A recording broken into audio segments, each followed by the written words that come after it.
Community Patch 2 has arrived, and we're going to go through the patch notes, jump through here, show off a bit of the new content, and then discuss some of the sort of community issues, some of the bugs, some of the other things that have been popping up in the forums.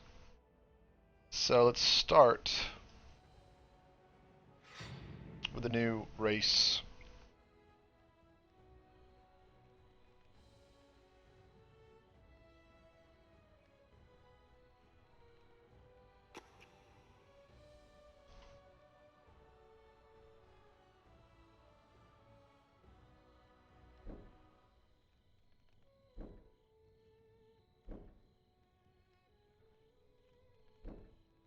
Notice here you've got your Moon Elf, Sun Elf, Wood Elf. And now we have the Drow. It's just a reskin. I mean, not even a reskin. It's just a coloring, really. Just skin color. That's basically it. Um, give you an idea there, close up. Not much has really changed other than that. Um, Obviously, they've changed the stats. They've given them stats. 2 dex, 1 charisma. Racial bonuses: Search, Fair Fire, and Darkness. People in the community were really angry that they didn't give them penalties for light. Uh, which is kind of funny. Obviously, that's in the 5th edition rules, and people at the moment, well, since the launch, have been really critical of the game's sort of 5th edition um, rule set or lack thereof. So a lot of the community members are just saying, well, how would you, you know, check the time? Would you give them this penalty all the time except when they're underground? Then would you penalize everyone else for being underground? There's so many different problems there. But anyhow, um, that's pretty much all I can show. That is it. There's nothing else to it. And as far as the modding community goes, I'm pretty sure they can put in any sub-race they want to, since it's simply either swap out the skin or just change the stats or whatever.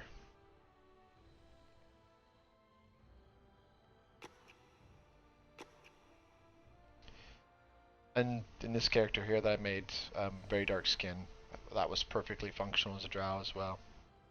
But people want stats, they want some authenticity.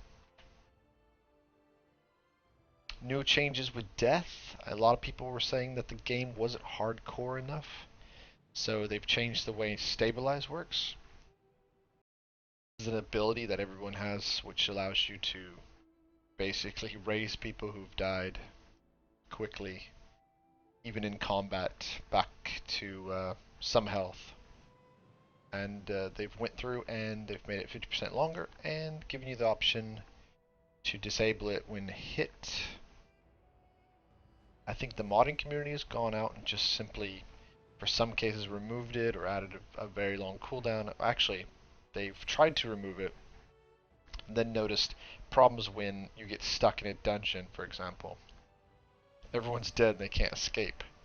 That can be a problem, so they put it on a cooldown. I think it was 580 seconds. I don't know, it was something 360. It was some long period. So that was interesting. Yeah, I think it was 360, 6 minutes, which might not be very fun if you've wiped and you don't have a DM or something and it's like sitting around. Anyhow, other hardcore options. Yes. Party wipes to reset the dungeon and return players to the party camp. So this is an interesting idea there. So basically, you failed the whole adventure, and thank you, goodbye. I'm happy with those things. I do think that, in original paper and pen D&D you need that, but at the same time, with the way in which scaling works in this game, sometimes you're really at odds with sort of keeping the players alive, or you're not quite sure what the players can handle, and it's changing constantly. And because they can bring in characters from outside your games, then you don't really know what you're getting. So it's very complicated. Again, with the modding community fixing, removing the scaling, giving us some idea as to what players can handle, removing all the magic items, just tons of things. You'll have a better chance at keeping your players alive, and you shouldn't need to reset the whole dungeon. Obviously, if players wipe, and you can just simply say, okay, fine, the adventure's over, make new characters. It's a nice option. I'm very, big on options. Give us more options, that's great. Loot changes, we have individual loot. The side effect of individual loot is that there isn't more loot. It's just the same loot divided up. So kind of basically if you're playing in a group of people who before would share anyhow, this really hasn't done anything other than randomize that loot. That's about it though. If you're playing with people you don't know, it just means that it's random luck. You might get the magic item in the box, maybe not. Loads and loads and loads and loads of placeable objects. And goes into the new area village. A lot of that's village stuff. Basically, they're just taking content in the game already in the campaign, and they're breaking it down and taking out all the items and including that. So that's something I guess that was their mission plan from the start, really, is to go through every zone in the area and in the game and just break it down, give it to the players, and then break it down. That's not new art assets, that's not new locations, but I'm hoping they'll put more in. Again, depends on how well the game continues in the future here. Let's jump into some of that stuff now.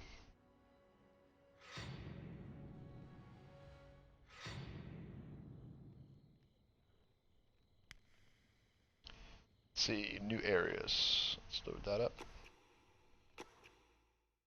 I haven't installed any of the new mods. There's 2 separate mods going on. I'm not sure really what's going on with the modding community.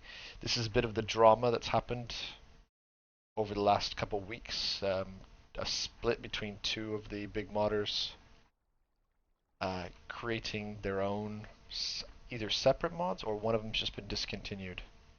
There was Sword Coast Legends Next, and that was going to put in all of the 5th edition conversion, and then another modder split with that original modder.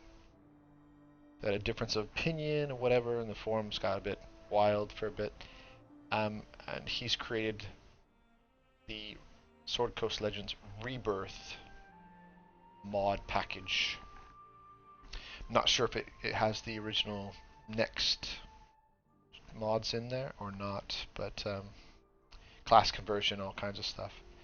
Right, so this is a new village blank, just to give you an idea of what it looks like.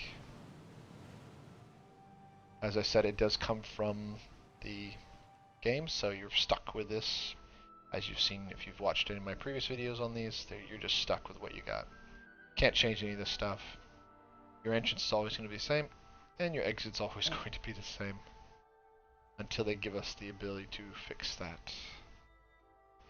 So, new things. There's tons of new things here. First thing, which we can't use here, oddly enough, gizmos. Prefab swappers. So this lets you change little things in a zone. Basically a tile. So you can sort of go through like 3 different sets. Here we don't have any of that, which again, you need something like a building or something to switch around. This is completely blank. Let's see, there are tons and tons and tons of new objects, and I think some of the cooler things, let's see if we can go.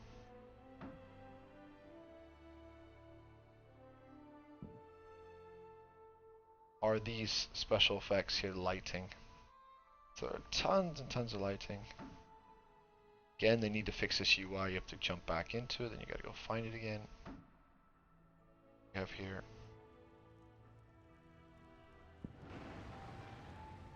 sound effect there as well. Smoke.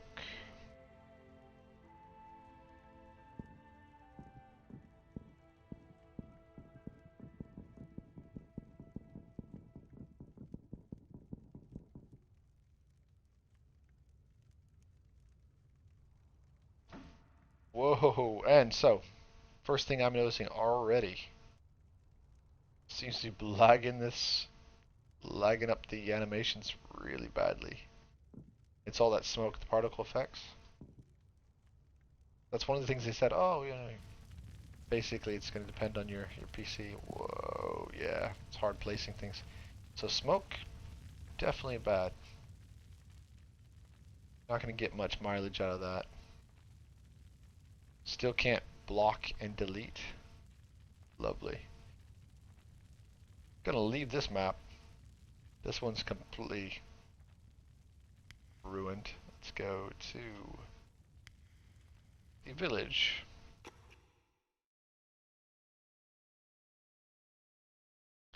Game has issues with that lag, so watch out. Can only imagine people creating these fantastic, beautiful, crazy particle effects zones, and then you go in and your computer just crashes, or your players, your friends can't connect. There's all kinds of issues there. So we have here the village. We got lots of housing in the village. Everything here is pretty standard. Yep, more housing. Go through here. I think. Let's see. Not yet. Downstairs? No. Let's see if it's downstairs. Still cannot yet switch any of this out. There is one building you can switch things around. So if we find that building.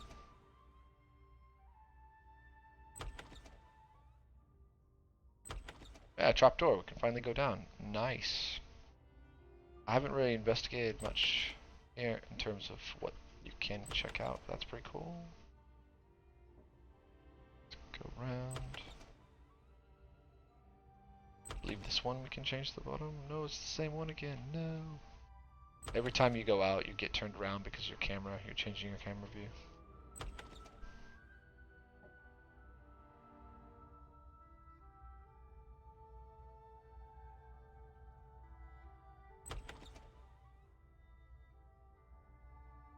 As you can see.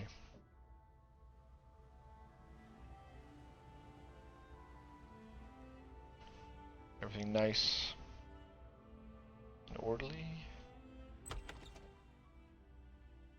Go downstairs here and then we'll start changing some of these prefabs.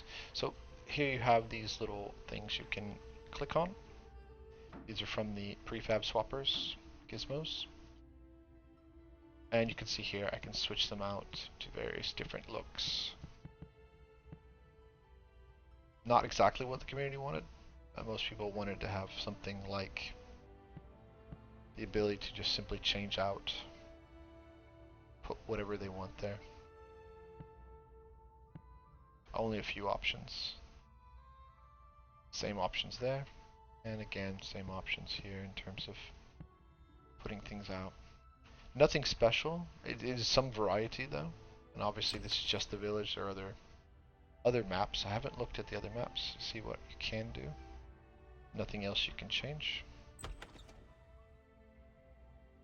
Outdoors, I was hoping for some things to change, and they did say that some of the maps have the ability to change. So, for example, if we have, these are new locations. Let's create an old location. Go to mountains, I think it's B. Take out the creatures, and let's visit this. This is the one that has a cabin. Sometimes. During some of the patches the cabins disappeared, reappeared, etc.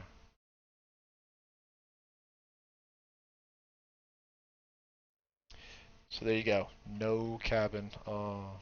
So now we can click on this. And we still can't get the cabin. Guess I have to put a cabin in. We can't put in buildings now. That at least that's something. I don't know if you could put in a cabin. Let's see. I'm doubting it. I may have gotten the map wrong. Structures, ruins, construction. Cool. Lots of ruins. Stable, smithy, shed. These are the new things they put in for the village. Thatched roof. Tower, small. Wow. How about not? So, maybe I got the maps wrong. Or not. Maybe you have to randomize, but that should have been one of the places you could put up a house. Let's see here.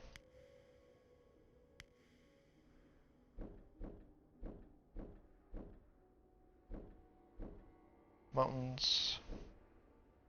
I don't think it's A though. I'm pretty sure it was B. So that's pretty bad. Let's just go through here and visit it and see what we can find.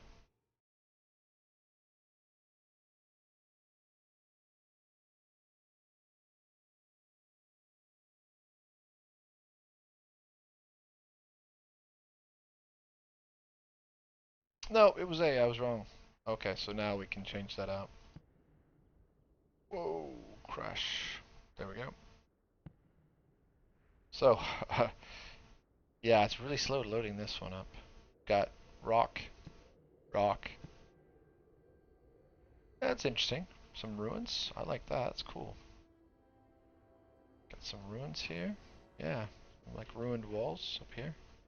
That could be cool. Something nice to see. And then you just got a house. Little cabin. Cabin, nothing to change in there. Pretty standard. So that's something nice to see in the game. Is this ability to change things out. Let's see. Let's create a dungeon really quickly. And see if we can change anything out there. Lost mines. So we should be able to change tons and tons and tons of stuff here. Let's take out the creatures. Visit real quick.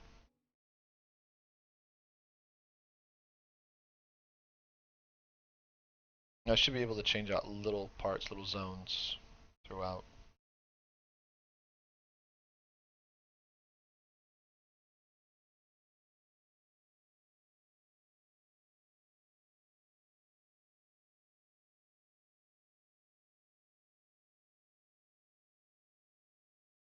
Yeah, wow. Even in the starting area we have... Oh, okay. Still can't, I don't think you can walk in that area. Okay, so you can remove the... Okay, cool. That looks quite nice. Yep, you can swap in crystals over that. That might be really what you're doing, is swapping between... Yeah, it can open up some of the areas. Still zoom out, we can see how many different... Yeah, that's quite a lot.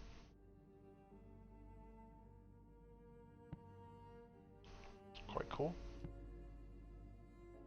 Swap things out like so.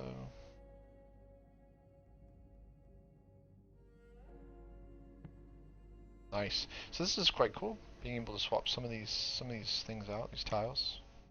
Each room counts as a tile with multiple little tiles in it, I guess. Let's see. Some of them are just changing the room dynamics, others are items. That is pretty cool. I didn't put a boss room, so I can't check what you can do in the boss room. I'm pretty sure boss rooms are still untouchable because of the AI and the way it works, creating the boss tactics. That's pretty cool. So this is, again, very nice feature.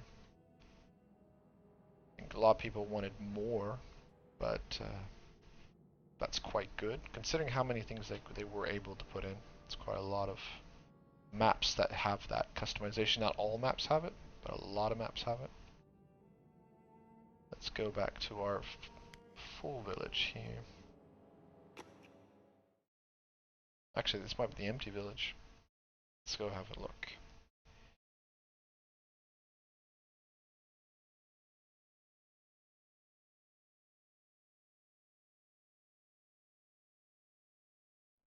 Oh, this is the empty one. Oh, and it's, oh, with the lag. Oh, run away. Get away from it. Ah, the further away you are. As long as you're not showing it on screen, it's okay. Um, let's look at some other objects they've put it in. If I can find them, because there's quite a lot of stuff. Randomly distributed. Structures. Again, there are these structures so you can create your own strange village.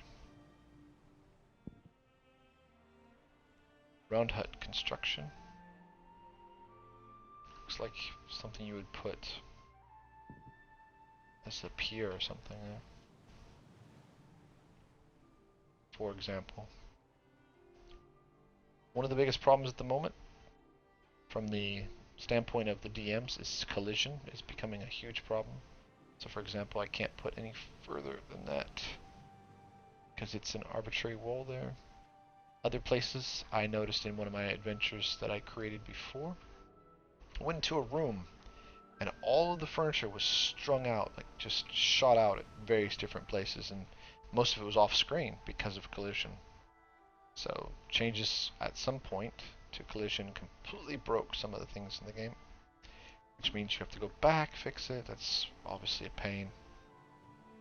They need to fix it the way it was before. I don't know what happened, why they changed that. So we have the effects that we showed earlier. Desecration. I think we have consecration as well.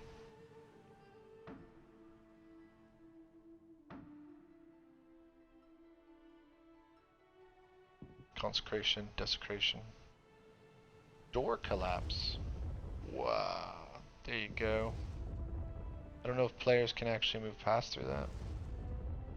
That is pretty cool. Earthquake. Just put an earthquake down there. Nice. I can see many uses for that. Insect cloud. Magic domes. Go back into it. So I didn't know about those. That's pretty cool. Ground fog, I knew about impact crater.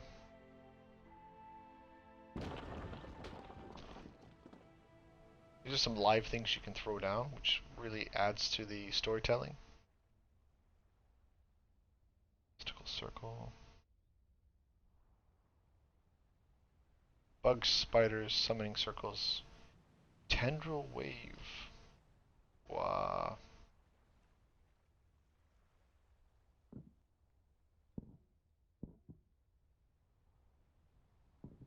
That is pretty cool looking, graphically. Vaporous glows. That is it. So again, we have fires. Various different fires. Small, big, swirling, etc. And then we have the smoke, which, as we saw earlier, pretty hard on the PC. Maybe just my old PC. We have tons and tons and tons of buildings, internal sort of furniture and things of that nature. I don't see anything new there. Lighting. Some floating magical lights and such, but I don't think any of these are terribly interesting or new. The rest looks pretty standard. Town, which we had before. There should be one that says village, but I think they've mixed it in with all the other items. We have city and town. You can just slap down a small well. Town gate.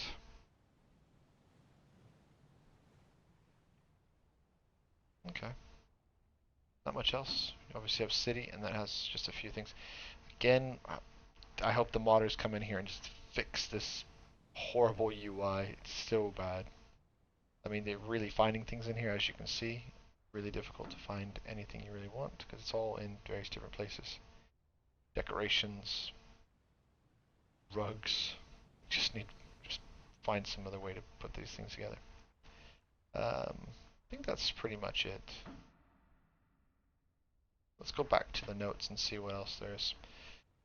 Over 170 new placeable objects. As you can see, a lot of them are are things like when I go through the list, or like chicken coops, tons and tons and tons of fences.